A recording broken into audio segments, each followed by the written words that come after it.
Detective, I was wondering when you were going to show up. Mrs. Thompson told me you were here.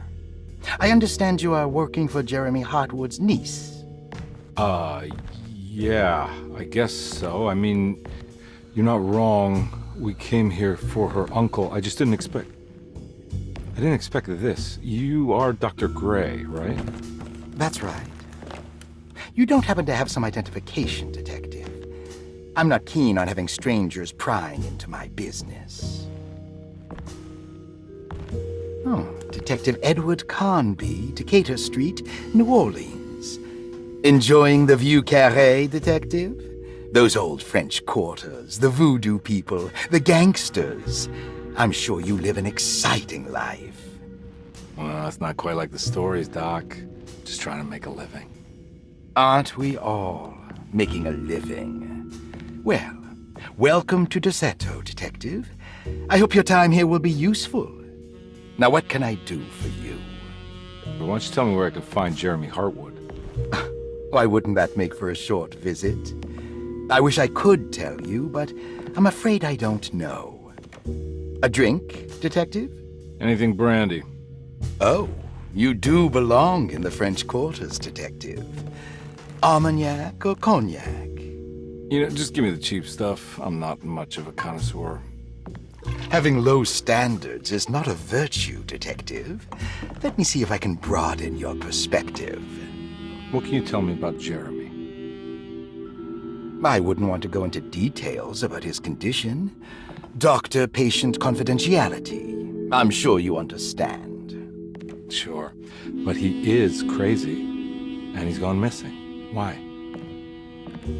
Here, try this. Ooh, it's good. Got a bite? It's called a sidecar. The trick is not to be afraid of the tartness of the lemon. Then, for goodness sake, don't overdo the triple sec. Okay, what can you tell me about Jeremy?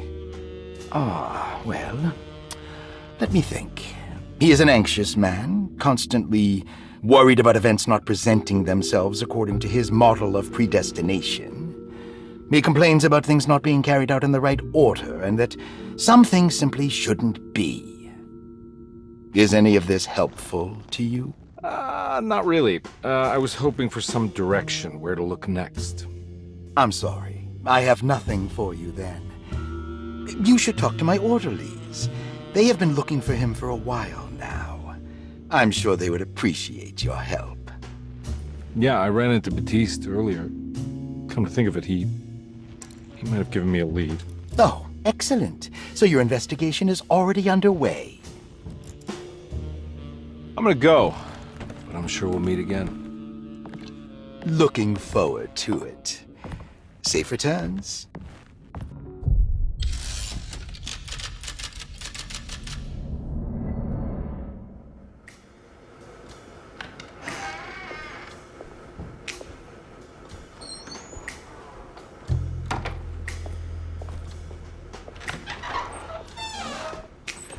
Detective Carnby, where did you go? I was just talking to Dr. Gray. You disappeared. No, it's not what you think. Have you found anything strange going on here? Yes. Everyone is being incredibly evasive and I can't figure out why. No, I mean something you can't explain. Paranormal, even. Detective, I really need you to get yourself together. I can't do this alone. Forget it. I'll figure it out. Do you want to come see Dr. Gray? No, I want to try something. With this talisman, I think I can follow Jeremy to the place he mentioned in the book. What was the name? Do you remember something Spanish? Tarawea. Yeah, that's where I need to go. Detective, are you gonna be all right? Yeah, of course. Go talk to Dr. Gray. We'll rendezvous later.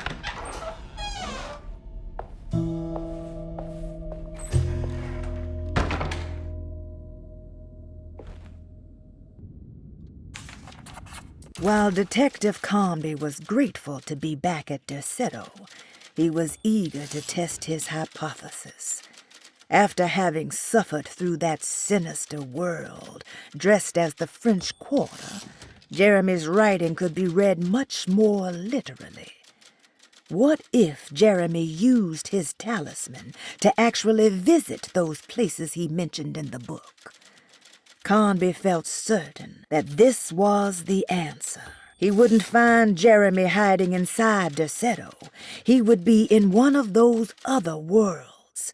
And to follow in his steps, Carnby would have to investigate the old clock and the boiler and find out what part they played. This talisman brought me back from the French Quarter in the blink of an eye. If Jeremy can travel so easily, then he could be hiding anywhere, even Tarawea. If he can do it, so can I. I just need to figure out how the talisman works.